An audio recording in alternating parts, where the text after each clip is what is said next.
எத்தனை modern dress வந்தாலும் பொண்ணுங்க saree கட்டினாலே தனி அழகுன்னு தான் சொல்லணுங்க. அதுவும் saree கட்டிட்டு வைக்கப்பட்டாங்கன்னா அவ்வளோ அழகாக இருக்கும். ஆனால் இந்த saree கட்டுறது ஒன்றும் அவ்வளோ ஈஸி கிடையாது அப்படின்னு எல்லாரும் நினைக்கிறாங்க. கிடையவே கிடையாது. சாரியை நான் சொல்கிற மாதிரி நீங்கள் ப்ரீப்ளீட் பண்ணீங்கன்னு வச்சுக்கோங்களேன், சுடிதார் போடுற டயத்தை விட நீங்கள் இந்த சாரியை அழகாக கட்டிடலாம். அதுக்கு நீங்கள் செய்ய வேண்டிய ஒரே விஷயம், இந்த வீடியோவை ஃபுல்லாக பாருங்கள். சூப்பராக நான் எக்ஸ்பிளைன் பண்ணியிருக்கேன். பார்த்துட்டு அப்படியே எனக்கு ஒரே ஒரு ஹெல்ப் மட்டும் பண்ணுங்கள். என்னென்னா, நம்ம சேனலை சப்ஸ்கிரைப் பண்ணிவிட்டு ஒரு லைக் மட்டும் போட்டு விட்ருங்க.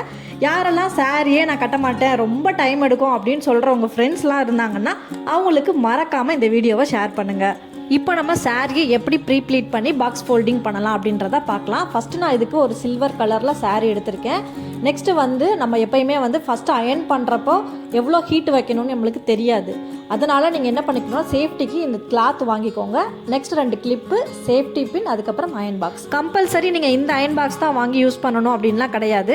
வீட்டில் தான் நீங்கள் அயன் பண்ண போகிறீங்க அப்படின்னா நீங்கள் வீட்டில் இருக்கிற அயன் பாக்ஸை யூஸ் பண்ணலாம். நாங்கள் வெளியில் நிறைய பேருக்கு அயன் பண்ணி கொடுக்கறதுனால கொஞ்சம் ஃபாஸ்ட்டாக பண்ணணும் அப்படின்றதுக்காக தான் இந்த அயன் பாக்ஸ் நாங்கள் யூஸ் பண்ணுறோம். எதனால் அப்படின்னா இதில் வாட்டர் ஸ்ப்ரே இருக்குது. அதனால மற்றபடி நார்மல் அயன் பாக்ஸ் யூஸ் பண்ணி நம்ம அழகாக ப்ரீப்ளீட் பண்ணலாம். இப்போ நீங்கள் சாரீ அயன் பண்ணி வெளியில் கொடுக்க போகிறீங்க அப்படின்னா முதல்ல சாரியை ஃபுல்லாக ஓப்பன் பண்ணி ஒருக்கா நல்லா செக் பண்ணிக்கோங்க. அதுக்கப்புறம் நம்ம ஸ்டார்ட் பண்ணலாம். இப்போ என்ன பண்ண போகிறோம் அப்படின்னா, ஃபஸ்ட்டு பல்லு ப்ளீட்ஸ் தான் நம்ம மெஷர் பண்ண போகிறோம். பல்லு ப்ளீட்ஸ் செட் பண்ணுறதுக்கு முதல்ல ஷோல்டரில் தான் நம்ம ஃபிக்ஸ் பண்ணணும் சாரியை. ஷோல்டர்லேருந்து பல்லு ப்ளீட்ஸோட லென்த் எவ்வளோ வேணுன்றதை ஃபஸ்ட்டு மெஷர் பண்ணிக்கணும். ஏன்னா எல்லாரும் ஒரே ஹைட்டில் இருக்க மாட்டாங்க. ஒரு சில பேர் ஷார்ட்டாக இருப்பாங்க, ஒரு சில பேர் ஹைட்டாக இருப்பாங்க.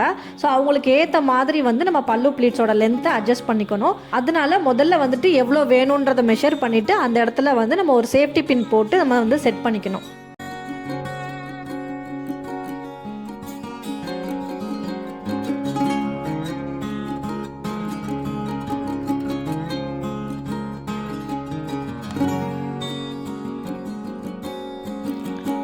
இப்போ நம்ம பல்லு ப்ளீட்ஸ் வைக்க ஆரம்பிக்கலாம். ஃபஸ்ட்டு நான் நார்மலாக வைக்கிற மாதிரி நான் வச்சு காட்டுறேன் பாருங்கள். அப்படி வைக்கிறப்ப நம்மளுக்கு கரெக்டான அளவு வரவே வராது. இப்படியே நம்ம வச்சுக்கிட்டே இருந்தோம்னா அன்ஈவனாகவும் நம்மளுக்கு மடிப்பு வரும். இந்த ப்ளீட்ஸை நம்ம அட்ஜஸ்ட் பண்ணுறோன்னு வச்சுக்கோங்களேன், பேக் சைடு பார்த்தீங்கன்னா அன்ஈவனாக இருக்கும். அது பார்க்குறதுக்கு நல்லாவே இருக்காது. இந்த பல்லு ப்ளீட்ஸை நம்ம அரேஞ்ச் பண்ணுறதை பொறுத்து தான் செஸ்ட் ப்ளீட் கரெக்டாக வரும். ஒருவேளை பல்லு ப்ளீட்ஸே நம்ம ஒரு மாதிரி சொதப்பலாம் எடுத்துட்டோம் அப்படின்னா செஸ்ட் ப்ளீட் நம்மளுக்கு கரெக்டாக வராது. சாரி கட்டுறப்பையும் அந்த கரெக்டான ஒரு அளவில் வராது. ஸோ நம்ம பல்லு ப்ளீட்ஸில் ரொம்ப கான்சென்ட்ரேட் பண்ணணும். ஜஸ்ட் நான் எப்படி பண்ணுறேன்னு மட்டும் பாருங்கள். சாரியோட குட் பார்ட் டேபிளில் படுற மாதிரி ஃபஸ்ட்டு நம்ம ஸ்ப்ரெட் பண்ணிக்கணும். அப்படி பார்க்குறப்ப நம்மளுக்கு லெஃப்ட் சைட்லேருந்து நம்ம பல்லு ப்ளீட் ஸ்டார்ட் பண்ணணும். லெஃப்ட் சைடில் உங்களோட 4 ஃபிங்கர்ஸ் வரும் பார்த்தீங்களா, அந்த 4 ஃபிங்கர்ஸை மெஷர் பண்ணி ஃபஸ்ட்டு ஒரு ஃபோல்டு பண்ணணும். ஃபோல்டு பண்ணி அயன் பாக்ஸை வச்சு ஒரு அயன் கொடுத்துக்கோங்க. அங்கே நம்மளுக்கு ஒரு லைன் வந்துடும். அதுதான் நம்மளோட ஃபஸ்ட்டு மெஷர்மெண்ட். இந்த ஃபோல்டு பண்ணதை நீங்கள் ஓப்பன் பண்ணவே கூடாது கடைசி வரைக்கும், அது அப்படியே இருக்கட்டும். இப்போது இதுதான் மொத்த சாரியோட லென்த்து. ஸோ இப்போ நீங்கள் அதை டபுளாக 2ஆக மடித்து அதுக்கப்புறம் ஒரு அயன் பண்ணுறப்ப மிடில் உங்களுக்கு ஒரு லைன் மார்க் வந்துடும். இப்போ இதை நம்ம மிடிலாக வச்சுக்கிட்டு லெஃப்ட் அண்ட் ரைட் சைடு இதே ப்ரொசீஜரில் நம்ம என்ன பண்ணணும்னா ஃபோல்டு பண்ணணும், ஒரு அயன் பண்ணணும். இப்படி பண்ணுறப்ப பல்லு ப்ளீட்ஸ் ஈவனாக நம்மளுக்கு ஸ்ப்ளிட் ஆகிடும்.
லெஃப்ட் அண்ட் ரைட் சைடு 2 பக்கமும் இந்த மாதிரி நம்ம அயன் பண்ணிவிட்டு மொத்தமாக ஸ்ப்ரெட் பண்ணிடணும். பண்ணதுக்கப்புறம் அதை அப்படியே திருப்பி போடணும். இப்போ குட் பார்ட் வந்து மேல் பக்கமாக வந்துடும்.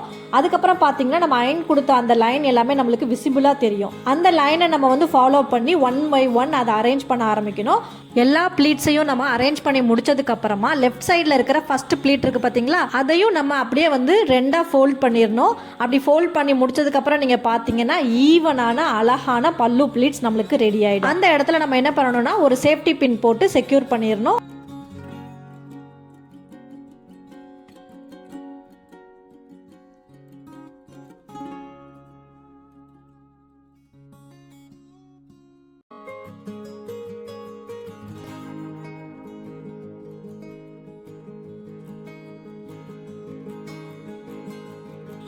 இப்போ நம்ம வந்து ஸ்டார்டிங் பல்லு ப்ளீட்ஸ் ரெடி ஆகிடுச்சு. இதை நம்ம என்ன பண்ணோம்னா டேபிளில் கிளிப்பு போட்டு செக்யூர் பண்ணிவிட்டு நம்ம ஆல்ரெடி மெஷர் பண்ணி ஷோல்டர் கிட்ட பின் போட்டு வச்சுருக்கோம். ஸோ அது வரைக்கும் நம்ம இப்போ இந்த பல்லு ப்ளீட்ஸை வந்து அரேஞ்ச் பண்ணணும். அதுக்கு நம்ம கையோட 4 ஃபிங்கர்ஸ் தான் வந்து மெஷர்மெண்ட்டு. ஒரு கை மேலே ஒரு கை கீழே இந்த மாதிரி அரேஞ்ச் பண்ணுறப்ப ஈவனாக பல்லு ப்ளீட்ஸை நம்மளால் ஈஸியாக அரேஞ்ச் பண்ண முடியும்.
நம்ம ஃபஸ்ட்டு பின் போட்டோம் இல்லையா, அது வரைக்கும் நம்ம என்ன பண்ணிட்டோம்னா பல்லுவை அரேஞ்ச் பண்ணிட்டோம். அரேஞ்ச் பண்ணதுக்கப்புறம் இப்போ செஸ்ட் ப்ளீட்டு தான் நம்ம பண்ண போகிறோம். செஸ்ட் ப்ளீட் அரேஞ்ச் பண்ணுறப்ப ஸ்லிம்மாக இருக்கிறவங்களுக்கு ஒரு மாதிரி பண்ணணும், ஜப்பியாக இருக்கிறவங்களுக்கு ஒரு மாதிரி பண்ணணும். ஸ்லிம்மாக இருக்கிறவங்களுக்கு எப்படி பண்ணணும் அப்படின்னா நம்மளோட அந்த பல்லு ப்ளீட்ஸில் வந்து ஃபஸ்ட்டு இருக்குது பார்த்தீங்களா, அது வந்து ஸ்ட்ரைட் லைனாக இருக்கிற மாதிரி பார்க்கணும். அதே மாதிரி ஜப்பியாக இருக்கிறவங்களுக்கு பார்த்தீங்கன்னா அது கொஞ்சம் கிராஸாக இருக்கிற மாதிரி பார்க்கணும். இதுதான் டிஃப்ரெண்ட். இது மட்டும் நம்ம கரெக்டாக அரேஞ்ச் பண்ணிட்டோம்னா மற்ற ப்ளீட்ஸ் எல்லாமே ஒரே மாதிரி தான்.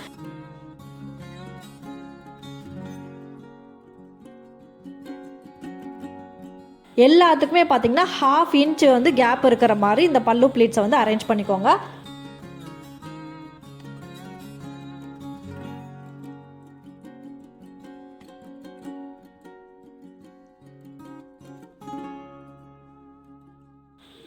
அரேஞ்ச் பண்ணி முடிச்சதுக்கப்புறம் கிளிப்பு வச்சு டேபிளில் செட் பண்ணிக்கோங்க. இப்போ நம்ம அயன் பண்ண ஆரம்பிக்கலாம். ஒரு விஷயம் நல்லா ஞாபகம் வச்சுக்கோங்க, நீங்கள் எப்போ அயன் பண்ண போகிறீங்களோ அதுக்கு முன்னாடி ஸ்விட்ச் ஆன் பண்ணால் போதும். நீங்கள் ஆல்ரெடி ஸ்விட்ச் ஆன் பண்ணியே வச்சுருந்தீங்க அப்படின்னா சாரியை நீங்கள் அயன் பண்ணுறப்ப டேமேஜ் ஆகிறதுக்கும் வாய்ப்பு இருக்குது. அதனால் நீங்கள் எப்போ வந்து அயன் பண்ண போகிறீங்களோ அதுக்கு முன்னாடி ஸ்விட்ச் ஆன் பண்ணுங்கள். இந்த கிளாத்தை நம்ம சாரி மேலே ஸ்ப்ரெட் பண்ணிவிட்டு அதுக்கப்புறம் நல்லா அயன் பண்ண ஆரம்பிச்சிடலாம். அயன் பண்ணதுக்கப்புறம் பார்த்தீங்கன்னா அது ஸ்டிஃபாக நிற்கும். இப்போ நம்மளோட ஒரு கை அளவு, அதாவது ஒரு முழம்னு சொல்லுவாங்க, அந்த அளவுக்கு மெஷர் பண்ணிவிட்டு அந்த பார்ட்டை அப்படியே எடுத்து கீழே விட்டுருங்க. இப்போ 2 கிளிப்பு போட்டு அதை செக்யூர் பண்ணிவிட்டு அகெயின் நம்ம வந்து ஈவனாக அரேஞ்ச் பண்ணுறோம். இப்போ இந்த ப்ளீட்ஸ் வந்து எப்படின்னா எல்லாத்துக்கும் இன்பிட்வீனில் 1 இன்ச் வர மாதிரி மெஷர் பண்ணி அயன் கொடுத்துக்க போகிறோம்.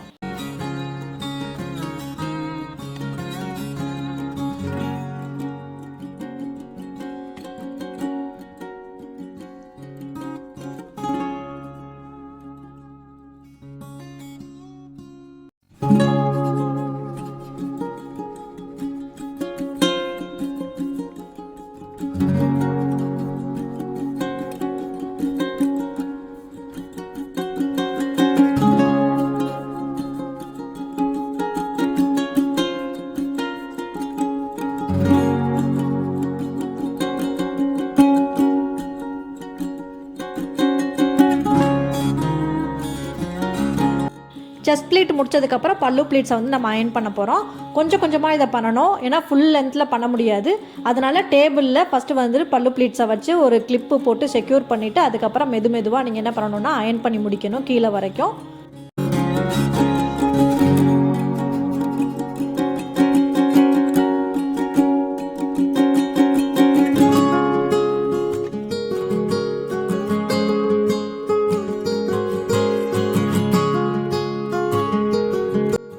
இப்போ மேலே இருக்கிற பார்ட் நம்மளுக்கு முடிஞ்சிருச்சு. இப்போ நம்ம கீழே, அதாவது சென்டர் ப்ளீட்ஸ் எப்படி அயன் பண்ணுறதுன்னு பார்க்கலாம். அதுக்கு மெஷர்மெண்ட் வந்து நம்மளோட பெல்லி பட்டன் இருக்குல்ல, அதுலேருந்து நம்ம வந்து கனெக்ட் பண்ணணும். ஃபஸ்ட்டு நம்ம பெல்லி பட்டன்லேருந்து ஒரு சுற்றி வரக்கூடிய இடத்துல நம்ம பின் பண்ணக்கூடாது. அதை விட கிட்டத்தட்ட ஒரு 7 இன்ச் இல்லைனா 8 இன்ச் கிட்ட விட்டுட்டு அந்த இடத்துல ஃபஸ்ட்டு நம்ம ஒரு பின் போட்டு செக்யூர் பண்ணிடணும். அடுத்த சைடு என்ன பண்ணணும் அப்படின்னா, நம்ம மேலே அரேஞ்ச் பண்ணி வச்சுருக்கோம்ல பல்லு ப்ளீட்ஸ், அதை நம்ம ஷோல்டரில் போட்டு ஒரு சுற்று நம்ம சுற்றி அதே பெல்லி பட்டன் கிட்ட நம்ம வந்து வைக்கணும். அதுதான் பாயிண்ட்டு. ஸோ அந்த இடத்துல நம்ம பின் பண்ணக்கூடாது.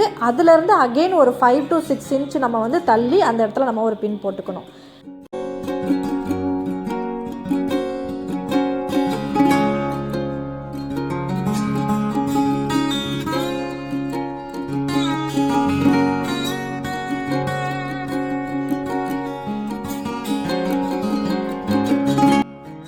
இந்த 2 பின் போட்டிருக்கோம்ல, அதுக்கு இன்பிட்வீனில் இருக்கக்கூடிய சாரீஸை தான் நம்ம சென்டர் ப்ளீட்டுக்கு எடுத்துக்க போகிறோம்.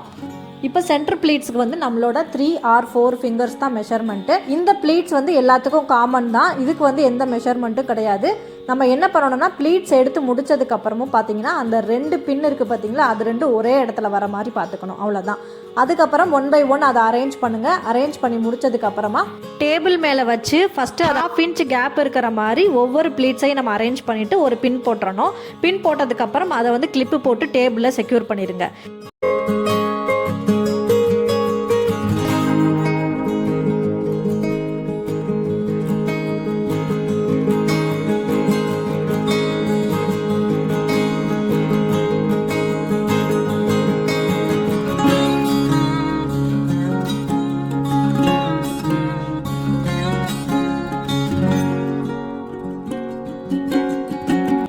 இப்போ நீங்கள் ஒரு விஷயம் நோட் பண்ணிங்கன்னா, நான் சென்டர் ப்ளீட் அரேஞ்ச் பண்ணிகிட்டு இருக்கேன், பட் மற்ற எல்லா பக்கமும் வந்து பார்த்திங்கன்னா என் பக்கம் தான் இருக்குது. அதை நீங்கள் நோட் பண்ணணும். ஏன்னா நம்ம வந்து பாக்ஸ் ஃபோல்டிங் பண்ணணும்னா அது ரொம்ப முக்கியம். சாரீ மொத்தமும் என் பக்கம் தான் இருக்குது. நம்ம சென்டர் ப்ளீட் மட்டும்தான் நான் டேபிள் மேலே வச்சு அரேஞ்ச் பண்ணிகிட்டு இருக்கேன். சென்டர் ப்ளீட்டை 1 by 1 நான் வந்து 1/2 inch கேப்பில் அரேஞ்ச் பண்ணிவிட்டு 2 இடத்துல பின் போட்டுக்கிறேன். சென்டரில் 1, அதுக்கப்புறம் லாஸ்ட்டாக 1. ஏன்னா நம்ம ஃபுல்லாக அப்படியே வச்சு அயன் பண்ண மாட்டோம். அப்படி அயன் பண்ணாலும் வந்து கரெக்டாக நம்மளால் அயன் பண்ண முடியாது. ஸோ சென்டரில் கண்டிப்பாக ஒரு பின் பண்ணணும், லாஸ்ட்டில் ஒரு பின் போட்டுக்கோங்க.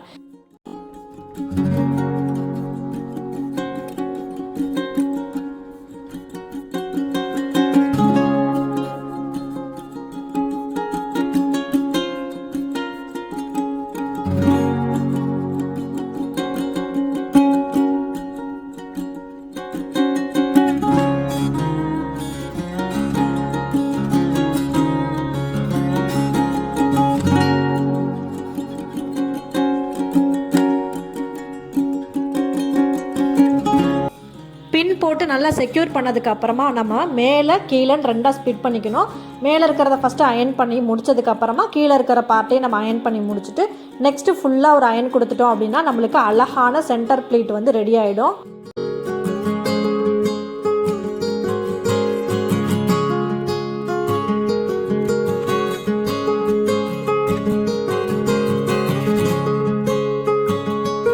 இப்போ நம்ம அயனிங் ஒர்க் எல்லாமே முடிச்சிட்டோம். எப்படி பாக்ஸ் ஃபோல்டிங் பண்ணலான்னு பார்க்கலாம். இப்போ நம்ம சாரியோட மேலே இருக்கிற ஃபேப்ரிக் இருக்குது பார்த்தீங்களா, அதை அப்படியே எடுத்து நீங்கள் வந்து உங்களுக்கு ஆப்போசிட் சைடில் அப்படி போட்டுருங்க. இப்போ இந்த ஃபேப்ரிக்கை வந்து ஈவனாக இருக்கிற மாதிரி கையால் முதல்ல செட் பண்ணி விட்டுக்கோங்க. அதுக்கப்புறம் உங்கள் பக்கம் இருக்கிற பல்லு ப்ளீட்ஸ் எடுத்து நீங்கள் வந்து ஷோல்டரில் போட்டு செட் பண்ணி வச்சுக்கோங்க. இப்போ என்ன பண்ண போகிறோம் அப்படின்னா, நம்ம ஆல்ரெடி இருக்கிற அந்த டேபிள் மேலே இருக்கிற ஃபேப்ரிக்கை ஜஸ்ட் ஒரு அயன் கொடுத்துக்க போகிறோம். இது எதுக்காகனா நம்ம வந்து ஃபோல்ட் பண்ணுறப்ப ஈவனாக இருக்கும் அப்படின்றதுக்காக தான். இப்போ உங்களுக்கு புரிஞ்சிருக்கும்னு நினைக்கிறேன். இப்போ என்ன பண்ண போகிறோம் அப்படின்னா, நீங்கள் மேலே டேபிள் மேலே வந்து ஃபோல்ட் பண்ணி வச்சுருக்கீங்களா சென்டர் ப்ளீட்ஸை, அது வந்து இப்போ என்னையை பார்த்து இருக்குது. இதை நான் அப்படியே வந்து ஆப்போசிட் சைடு திருப்பி போடுறேன்.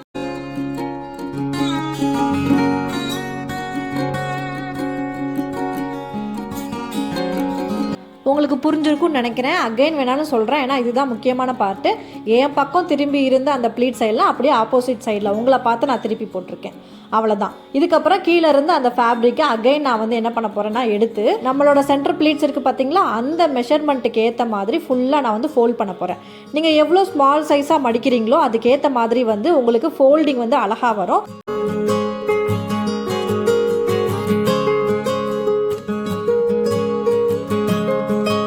சாரியோட சென்டர் ப்ளீட்ஸ்க்கு ஏற்ற மாதிரி நம்ம வந்து மொத்த ஃபேப்ரிக்கையும் வந்து ஃபிக்ஸ் பண்ணிட்டோம். நெக்ஸ்ட் நம்ம என்ன பண்ண போகிறோம்னா ஷோல்டர் பின் போட்டிருக்கோம் இல்லையா, அதை எடுக்க போகிறோம். அந்த எடுத்து நம்ம சென்டர் ப்ளீட் இருக்குது பார்த்தீங்களா, அந்த எட்ஜு அதில் வர மாதிரி ஃபஸ்ட்டு ஃபிக்ஸ் பண்ணுறோம்.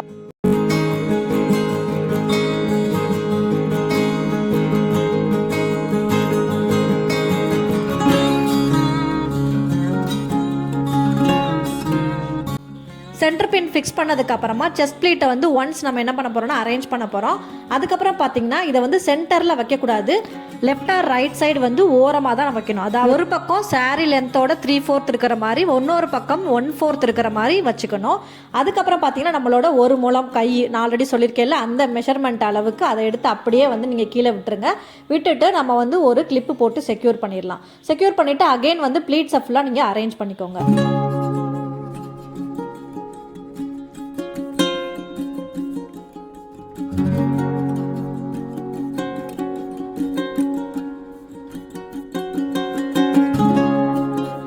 அரேஞ்ச் பண்ணி முடிச்சதுக்கப்புறமா என் பக்கம் இருக்குது பார்த்தீங்களா ஃபேப்ரிக், அதை வந்து நம்ம டபுள் ஃபோல்ட் பண்ணணும். ஃபஸ்ட்டு ஒரு ஃபோல்ட் பண்ணணும், அதுலேயே வந்து எல்லாமே உள்ளே போயிடும். நெக்ஸ்ட்டு ஒரு ஃபோல்ட் பண்ணுறப்ப சென்டர் ப்ளீட்ஸோட ஷேப் மாதிரியே நமக்கு கிடச்சிரும். அவ்வளோதான். இப்போ ஈஸியாக பாக்ஸ் ஃபோல்ட் பண்ணலாம். கிளிப்பை ரிமூவ் பண்ணிவிடுங்க. இப்போ செஸ்ட் ப்ளீட்டோட அந்த எண்டு இருக்குது பார்த்தீங்களா, அதை மெஷர் பண்ணி கரெக்டாக அந்த இடத்துல ஒரு ஃபோல்ட் பண்ணுங்கள். அதாவது என்னோட ரைட் சைடில் ஒரு ஃபோல்ட் பண்ணால் போதும், லெஃப்ட் சைடில் டபுள் ஃபோல்ட் பண்ணணும். டபுள் ஃபோல்ட் பண்ணிவிட்டு அகெயின் ஒரு ஃபோல்ட் பண்ணுறப்ப சாரீ வந்து நம்மளுக்கு பாக்ஸ் ஷேப்பில் கிடச்சிரும்.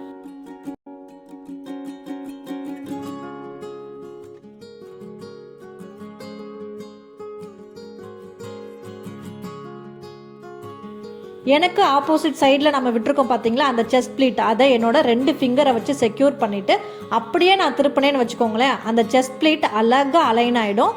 அவ்வளோதான், பாக்ஸ் ஃபோல்டிங்கே இது தாங்க. அதுக்கப்புறம் செஸ்ட் ப்ளீட்லேருந்து வரக்கூடிய அந்த பல்லு ப்ளீட்ஸை அப்படியே ஒரு ரொட்டேட் பண்ணி அந்த ஃபேப்ரிக் உள்ளே நம்ம மடித்து உள்ளே வச்சிடலாம்.